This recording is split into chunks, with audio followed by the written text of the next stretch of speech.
pessoal, sejam muito bem-vindos. Estamos aqui novamente no nosso canal do YouTube da Eletrionco e hoje nós temos aqui como nosso convidado uma pessoa daquele amigo que a fisioterapia me deu ao longo do tempo, né? O professor doutor Eduardo Filoni, que é mestre e doutor em saúde da criança e do adolescente pela Unicamp, especialista em educação em biociências, diretor secretário do CREFITO 3, diretor acadêmico da Faculdade Inspirar, Universidade da Unidade Borba Gato, e um grande conhecedor de eletroterapia. Então, o Eduardo está aqui hoje, para nós é um imenso prazer, para conversar um pouco sobre as correntes polarizadas. Eduardo, muito obrigado pela sua presença aqui no nosso canal. Eu que agradeço, Laura. Muito obrigado pelo convite. Então, nós vamos começar com aquela pergunta que quem está nos assistindo está esperando. O que é uma corrente polarizada, Eduardo? Bem, a corrente polarizada ela tem alguns sinônimos, né? Ela também pode ser chamada de corrente unidirecional ou corrente monofásica, né?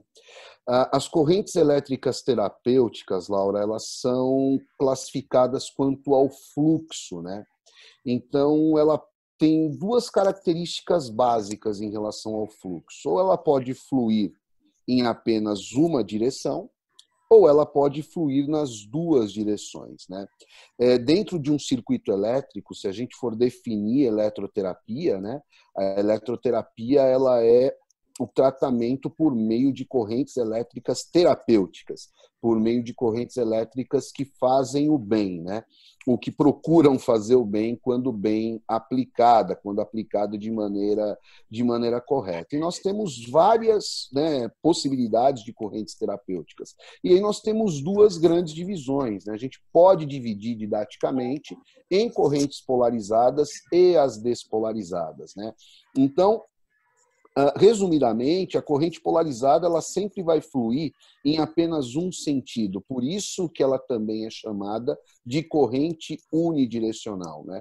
E ela tem esse nome pelo fato da gente ter polaridades fixas, né? A corrente ela é caracterizada por polaridade fixa, ou seja, eu tenho um eletrodo que representa um polo positivo e eu tenho um eletrodo que representa o polo negativo, tá? Então, resumidamente, essa pode ser uma explicação, né, para que quem está nos assistindo entender de uma maneira bem clara o que é uma corrente polarizada, diferente das correntes despolarizadas, aonde os polos eles se alternam constantemente. E se o polo se alterna constantemente, isso faz com que o fluxo da corrente terapêutica ocorra no tecido biológico nas duas direções. Então, pensando nessa magnitude toda da corrente polarizada, quais são as correntes polarizadas que nós temos aqui no Brasil, no mercado, que são as mais utilizadas? Bem, nós podemos citar as correntes galvânica, corrente farádica, as correntes diadinâmicas de Bernard, né? Lembrando que as correntes dinâmicas de Bernard têm subdivisões, que a gente pode, obviamente, discutir durante a nossa conversa. High volt é um exemplo também de corrente polarizada, corrente ultraexcitante. Essas são as correntes mais comuns nos fabricantes nacionais. E antes de eu te perguntar, o que a gente pode fazer com essas correntes, as principais indicações, eu queria começar perguntando dos cuidados que a gente deve ter, com as correntes polarizadas, que eu vejo que os profissionais, eles precisam estar atentos quando decidem usar, uma corrente polarizada no seu paciente. Sem dúvida. Só contextualizando um pouquinho, né, as correntes polarizadas, elas são menos utilizadas pelos fisioterapeutas, né? Se a gente for fazer uma pesquisa e perguntar aí para os 80 mil fisioterapeutas do estado de São Paulo, né, quantos que usam corrente polarizada, essa frequência ela vai ser muito pequena, né? Por dois motivos. Uma tem diretamente a ver com a sua pergunta, os riscos, né? Então, ela é uma corrente que oferece mais riscos, ela é uma corrente que precisa de mais supervisão, de monitoramento por parte do fisioterapeuta, porque se isso não acontecer, pode acontecer, por exemplo, queimaduras eletrolíticas, né? Queimaduras químicas por meio da corrente elétrica. Então, acho que esse é um ponto.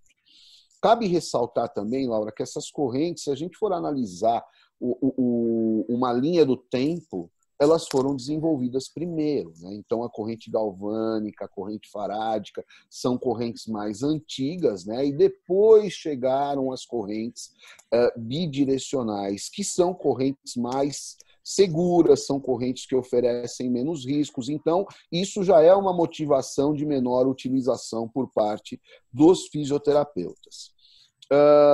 O segundo ponto, Laura, a gente tem um polo positivo fixo e um polo negativo fixo, como eu disse anteriormente. O polo positivo realiza algumas ações fisiológicas, o polo negativo realiza outras ações fisiológicas e o fisioterapeuta precisa saber o que acontece no polo positivo e o que acontece no polo negativo. Então, aí nós temos já um segundo item importante que o fisioterapeuta precisa conhecer.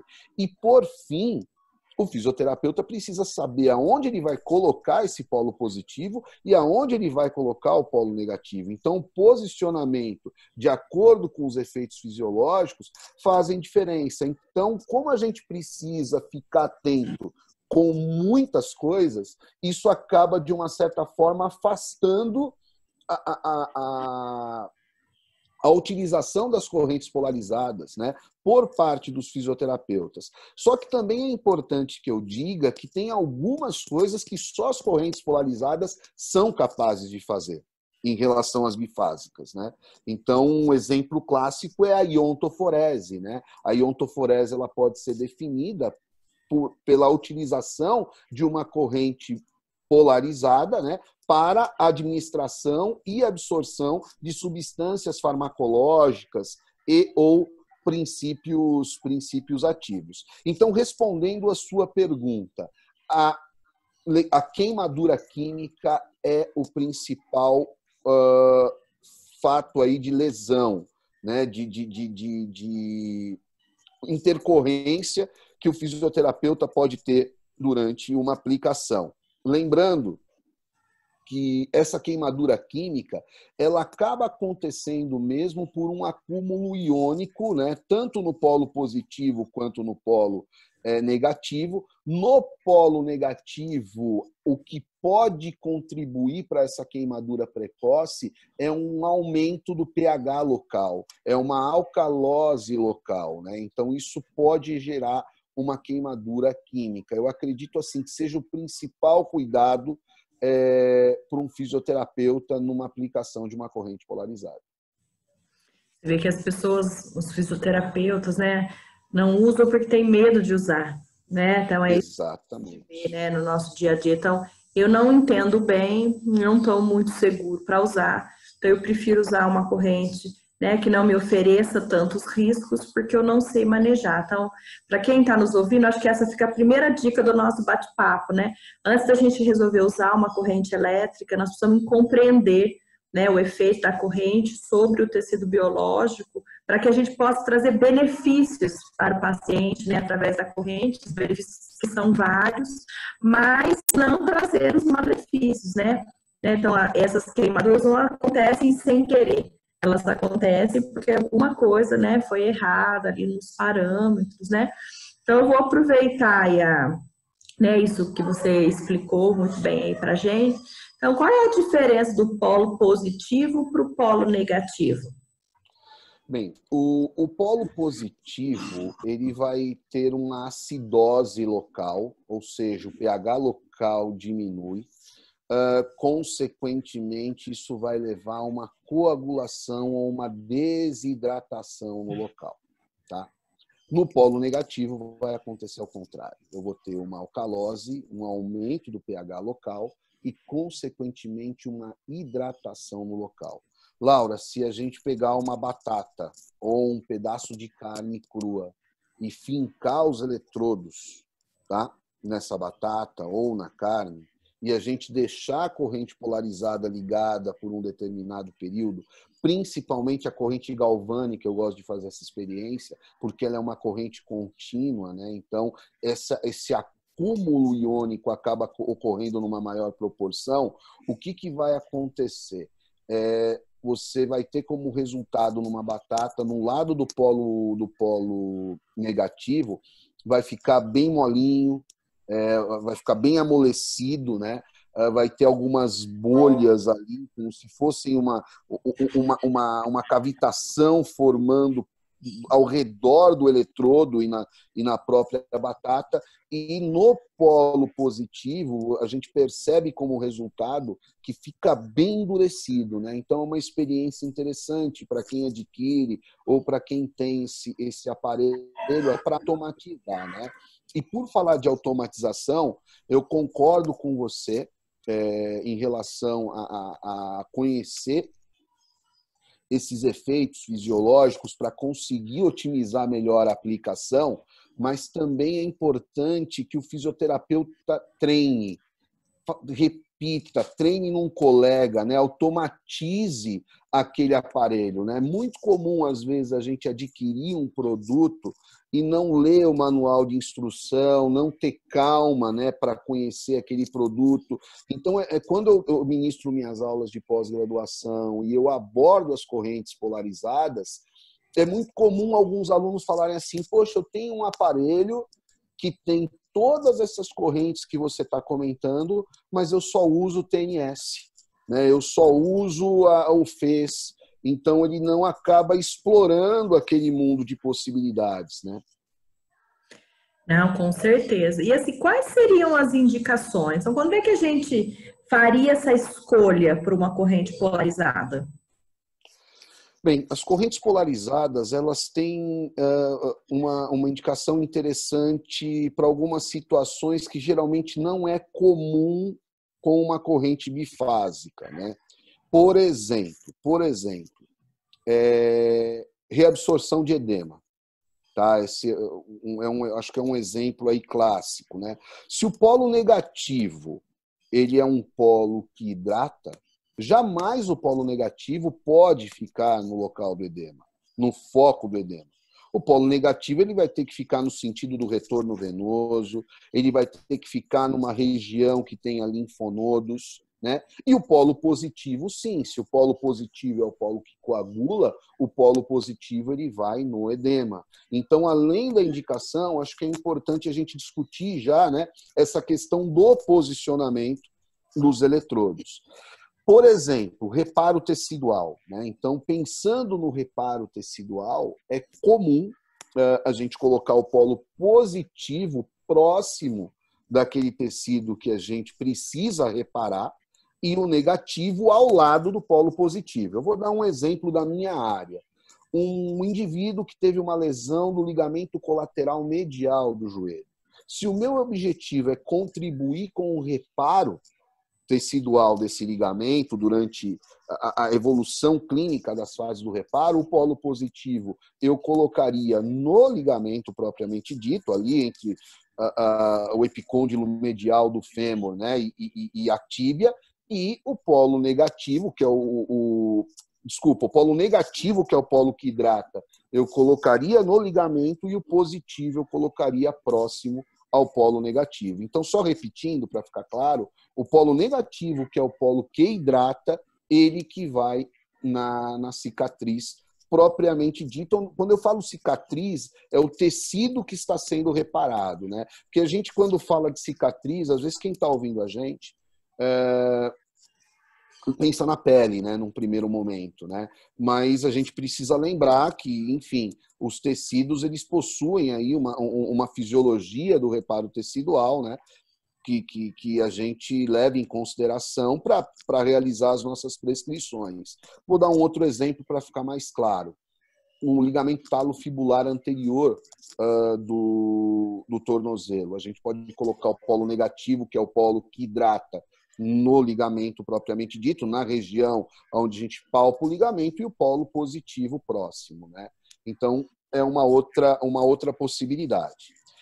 Menos comum, Laura, por conta das correntes bifásicas, é possível também utilizar para controle da dor, é possível também utilizar para eletroestimulação, tá? No caso do controle da dor, nós temos como conduta colocar o polo positivo no ponto da dor, tá? E o polo negativo próximo do polo positivo. E para a contração muscular, o polo negativo fica no ponto motor, né? O polo negativo ele fica no ponto motor, seria o polo ativo, né? Aquele polo que contribui mais para uma despolarização, para gerar uma contração induzida, tá? E por fim, Laura, a iontoforese. A iontoforese, o fisioterapeuta ele precisa descobrir de alguma maneira qual é a polaridade do princípio ativo. Então, você tem princípios ativos de polaridade positiva, princípios ativos de polaridade negativa. Geralmente, isso já vem quando é feito na farmácia de manipulação, isso já vem especificado, e principalmente os princípios ativos aí utilizados na área de dermato funcional já vem também com a especificação dessa polaridade. Nesse caso, a gente coloca o princípio ativo, o fármaco, embaixo do polo da mesma polaridade do fármaco. Então, por exemplo, se eu tenho um fármaco de polo positivo e a minha mão é um eletrodo de polaridade positiva, eu vou pôr embaixo, né, no polo positivo. Por quê? Positivo com positivo, eu vou ter a repulsão e isso vai contribuir para essa absorção do fármaco, né? Então, essas são as situações de indicações mais comuns. Vou repetir. Edema, reabsorção de edema, reparo tecidual, controle da dor, contração muscular e prescrição de iontoforese. Você vê quanta coisa dá para fazer, né? Uma corrente polarizada, desde que a gente conheça, né, o manuseio da corrente. Eu vou te fazer uma pergunta agora, que é uma pergunta simples, mas é uma pergunta que eu ouço bastante. Quanto eu preciso ficar distante um eletrodo do outro, né? Quanto é próximo? Posso pôr pertinho? Qual é a distância que a gente tem que escolher quando a gente vai posicionar, né, esses eletrodos? Porque o posicionamento, né, como você já disse, eu estou reforçando aqui, é a alma desse negócio, né? Porque se você colocar os eletrodos no lugar errado ou com os polos ao contrário, não há corrente que resolva o seu problema, né? Laura, para as correntes polarizadas, é recomendado distâncias maiores, tá? Comparado com as correntes despolarizadas, né? Então, quando esse fluxo ele acontece muito próximo, esse risco de queimadura eletrolítica ele aumenta. Outra coisa que é importante considerar, atenção no posicionamento em relação às proeminências ósseas, porque o osso é considerado um resistor à passagem de corrente, ou seja, a corrente ela vai passar com um pouco mais de dificuldade e isso também contribui para uma queimadura eletrolítica, tá? Então eu já vi queimaduras com a utilização de corrente galvânica, queimaduras químicas importantes. Outra questão é a pressão exercida na fixação desses eletrodos. Lembrando, Laura, que as correntes polarizadas elas utilizam eletrodos de esponja com placas metálicas, né? Então, acho que é um ponto importante. Então, essa esponja ela precisa estar bem umedecida. Essa esponja com a placa metálica ela é fixada geralmente com tiras elásticas, né, com velcros elásticos. E se a gente exerce uma pressão muito grande, isso acaba contribuindo para uma amplitude de corrente maior naquele ponto. E às vezes fica num ponto específico. É mais ou menos como uma pessoa de 200 quilos pisar no seu pé com um salto alto. Essa pressão ela se concentra num ponto só, diferente de uma pessoa de 200 quilos pisando no seu pé com um tênis. Você vai conseguir distribuir essa pressão de uma maneira mais homogênea, né? Então, isso também vale para as correntes.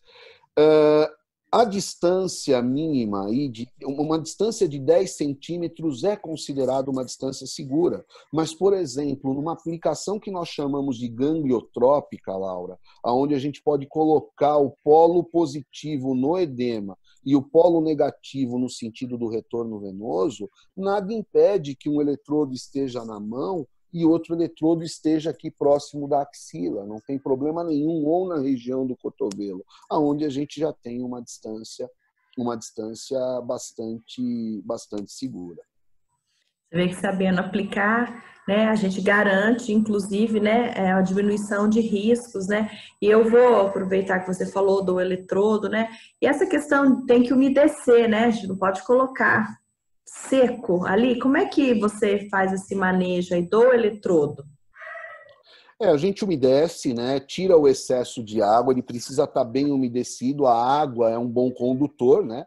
Se a gente deixa a esponja, só a esponja, obviamente que eu tenho uma resistência muito grande, além de não ter a resposta, a gente pode ter, obviamente, o risco de algum tipo de queimadura química, né? Então a gente faz o umedecimento, tira o excesso da água, né, e deixa essa esponja úmida. Ela não precisa estar escorrendo, né, babando água, mas ela vai estar bem úmida e sem escorrer. É o suficiente para você ter uma aplicação segura, né? E aí, Laura, só complementando, é mais uma desvantagem, né, comparado com as correntes bifásicas, né? Pô, pega esponja, molha esponja, pega o metal, fixa, eu tenho um eletrodo com aquele jacarezinho para fixar, eu tenho que distribuir. Então, isso também acaba fazendo com que o fisioterapeuta não opte, né, pelas correntes polarizadas. Faz sujeira, né? Você tem que ficar enxugando ali ao redor. Exatamente. E eu preciso reumedecer a esponja ao longo da aplicação? Ou se eu colocar, como é que é? Não é necessário. Assim, não é comum, pelo menos, isso ser feito na prática clínica. O que eu sempre recomendo é atenção à sensação, porque diferente, Laura, da corrente bifásica, da corrente despolarizada, né, que a gente tem uma relação de dose dependência, em que todo momento a gente está ali aumentando a intensidade para atingir aquele limiar de sensação. A corrente bifásica, ela, por conta desse acúmulo iônico, essa sensação ela pode ir aumentando. Então, ela começa com um leve formigamento, depois ela pode levar a agulhada, e essa percepção de desconforto, ela não é uma percepção tão evidente.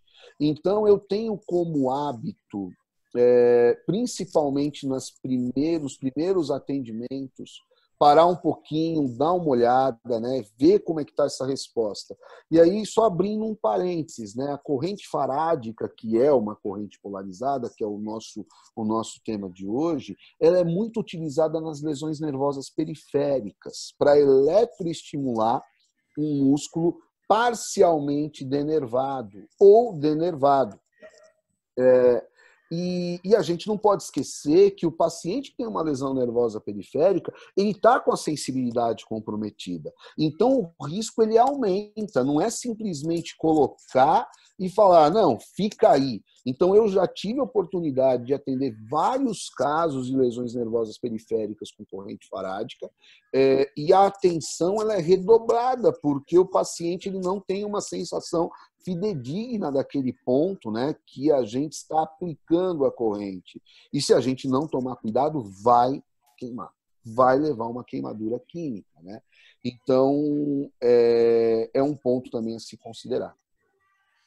Até você tá falando, eu tô lembrando uma coisa que eu costumo falar muito, né? Não dá para colocar a corrente e tomar café, né? Eu acho que a eletroterapia até caiu num certo preconceito dentro da fisioterapia, né? Em função disso, né? Porque o fisioterapeuta achou que poderia colocar um monte de paciente na corrente e tomar café depois, e muito pelo contrário, né? Se você não ficar ali acertando, parando, tomando todos os cuidados, você não tem resultado terapêutico. Eu acho que não falando nem de dar alguma coisa de errado, mas o resultado não aparece, ela é a culpa da corrente, né? E não do operador da corrente, né? E do próprio fisioterapeuta. Nós passamos esse bate-papo quase todo, né, generalizando a corrente polarizada, né? Então, queria ver se você pode falar quais são as diferenças entre elas e dentro da sua prática, né? Quais são ou qual é, ou quais são aquelas correntes que você acha que teria maior aplicabilidade aí no fisioterapeuta? Então vamos lá.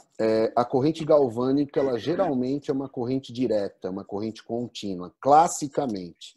Alguns fabricantes modificam, né? Então aí vem galvânica com 8 kHz, né? Que seriam 8.000 Hz, com 4 kHz. Então são correntes galvânicas modificadas, até para tirar um pouco esse efeito galvânico direto, que oferece muito risco. Então alguns fabricantes modificam, tá? A corrente farádica, ela é uma corrente triangular, pulsada, muito utilizada, principalmente para as lesões nervosas periféricas, tá? Antigamente utilizada para eletroestimulação muscular, como hoje nós utilizamos a russa, utilizamos o FES, né, na prática clínica. As correntes diadinâmicas, nós temos aí um conjunto de 5 possibilidades. A difásica fixa, que tem 100 Hz, tá? Então ela é um pulso de 10 milissegundos, sem intervalo. Se a gente colocar na fórmula, ela vai ter 100 Hz. A monofásica fixa, que tem 50 Hz. Então, ela tem um pulso de 10 milissegundos e um intervalo de 10 milissegundos, o que vai caracterizar esses 50 Hz. Curtos períodos, que ela mescla a difásica de 100 e a monofásica de 50, como se fosse uma variação de frequência, mesclando 100 e 50 Hz. A longos períodos, que também mescla 100 e 50 Hz, mas a intensidade aumenta e diminui, então a amplitude de corrente aumenta e diminui, então é como se imitasse uma modalidade VIF do TNS, tá? E a RS, que é a ritmo sincopado, aonde eu tenho uma MF passando durante 1 segundo e 1 segundo não passa nada. Lembrando que a MF tem 50 Hz, né? E 50 Hz ela pode gerar contração muscular. Então, a ritmo sincopado, ela contrai e relaxa o ventre muscular e ela lembra muito a modalidade burst do TNS. Eu estou fazendo essas analogias porque isso ajuda a gente na prescrição, porque não muda muito essa relação da prescrição da corrente, né, por conta do valor da frequência. Lembrando que as correntes diadinâmicas de Bernard, ela foi criada pelo Pierre Bernard, e ele trabalha com esses parâmetros fixos, né? Então, são valores fixos. Alguns pouquíssimos fabricantes permite que essa parametrização seja alterada pelo fisioterapeuta, que eu acho ótimo, né? Para a gente conseguir deixar ali a aplicação com a nossa cara. Além dessas, que são as mais comuns, acho que a gente pode colocar a ultraexcitante, que ela é uma corrente monofásica retangular, diferente da farádica, que é triangular, e a high volt, que ela tem, num gráfico da high volt, ela tem uma sequencinha de gráficos exponenciais, né? É muito utilizada para cicatrização, para reparo tecidual. Tem alguns trabalhos também que falam de um efeito bactericida para a corrente high volt, né? Mas essas são as características físicas, resumidamente, obviamente, das correntes monofásicas mais comuns. A high volt é um tipo de corrente que quem trabalha com oncologia, né, eventualmente é por causa das feridas, né? Então não tem muitos artigos, mas tem, né, alguns artigos que apontam aí da história da high volt. Então, eu vejo que há o interesse. Tem algumas correntes na área de oncologia que as pessoas simplesmente não usam, né? E nós já falamos várias vezes aqui até no nosso canal, né? Os pacientes oncológicos, eles são diferentes entre si, depende do estadiamento, né? Então, tudo é possível, dependendo, né, do momento que a gente está, né? E, claro, aí da complicação né, que a gente tem. E o tempo passa rápido, né, quando a conversa é boa. Eu acho que o Eduardo é aquela pessoa que pode ficar aqui a semana inteira, né, explicando para poder entender, né, como é que essas correntes funcionam. Então, Eduardo, se você tem alguma coisa para deixar para a gente, alguma coisa que você acha importante falar aí sobre as correntes polarizadas, a nossa prática clínica. É importante a gente, quando, enfim, investe num equipamento, né, conhecer as correntes que estão disponíveis. As correntes polarizadas, apesar de elas serem pouco utilizadas, elas trazem possibilidades importantes para o fisioterapeuta. A corrente high volt, Laura, que você comentou, eu tenho um artigo que na verdade é um guia canadense de contraindicações de agentes eletrofísicos. Eu adoro esse guia. E ele traz a high volt numa lista de cuidados e contraindicações, e ele classifica como seguro, né? Precaução e contraindicação local ou contraindicação absoluta, né? De um determinado recurso. E ele mostra que a corrente high volt é uma corrente muito segura, uma corrente monofásica muito segura, assim como também são as correntes diadinâmicas, né? De todas, a mais perigosa é a galvânica, porque ela é contínua, porque ela é direta, né? E, de fato, estudar os parâmetros, né? Os parâmetros são fixos, então tudo que eu falei de parâmetro da diadinâmicas não saiu da minha cabeça, na verdade saiu da cabeça do Bernard, e eu estou simplesmente repassando essa informação, né? Então, estudar, conhecer os parâmetros, anotar, evoluir clinicamente é importante, porque se você, o prontuário, né, Laura, ele é o nosso anjo da guarda, a evolução é o nosso anjo da guarda. Então, se tiver algum tipo de problema, alguma intercorrência, é importante que você anote como o seu paciente chegou, o que foi feito e como ele está indo embora, né? Como eu deixei o meu paciente. E isso pode nos proteger de eventuais problemas. Eu acredito que essa seja a mensagem final, além de, obviamente, agradecer, parabenizar você pelo seu trabalho, pelo livro. Eu sou fã do seu trabalho, acompanho, nos conhecemos numa visita, né, pelo Conselho Estadual de Educação, e foi uma visita muito proveitosa, onde a gente sempre aprende, e é isso que a fisioterapia deixa para a gente, né, colegas aí de gabarito, que se preocupam, né, com as evidências, com a nomenclatura atualizada.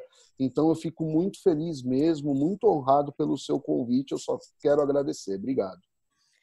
Não, é a gente que fica, né, feliz da vida, porque a gente vê que tem muito fisioterapeuta, né, assim como você, fazendo a diferença, né, fazendo a nossa profissão seja grande, né, tenha realmente o seu lugar estabelecido aí dentro da equipe.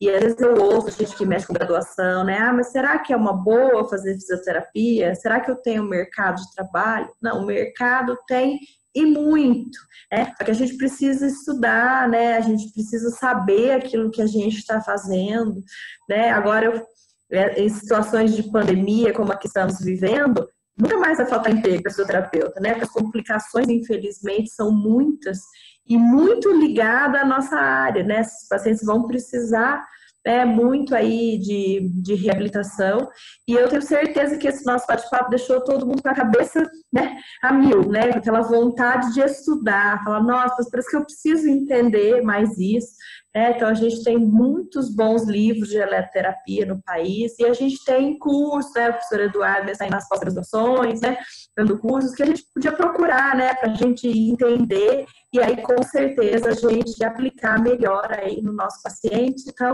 Eduardo, mais uma vez, nosso muito obrigado. Foi um bate-papo de altíssimo nível, né?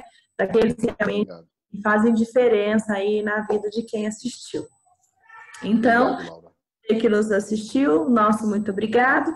E até o próximo bate-papo no canal do YouTube da Eletro em Onco. Um abraço.